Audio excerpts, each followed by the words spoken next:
بسم الله والصلاة والسلام على رسول الله.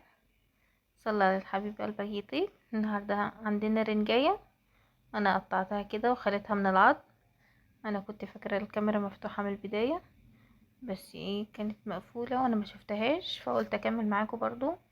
بعد ما قطعتها كده جبت طحينة واحط عليها كده. انا بحب الطحينة اوي على الرنجة. عفوا. ومعايا هنا خضار، شطة وقوطة. هنعمل طبق سلطة محترم كده من رنجاية واحدة. ومعايا هنا بصل مقطع مربعات وسط كده. انا ما هحطش عليه اي حاجة ولا بهارات ولا اي حاجة، هقلبه كله في بعضه كده بالطحينة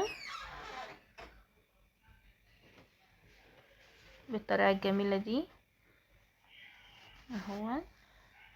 كل سنة وانتم طيبين بمناسبة شم النسيم. ولو لسه مكملة معايا في الفيديو لحد هنا، اعمل لايك واشتراك عشان يوصلك مني كل جديد. هنقلبه كده عشان الطحينة تعمل ميكس كده مع الخضار والرنجة. وهحط عليه طحينة تاني كمان، هزوده كده طحينة وهشيكه كده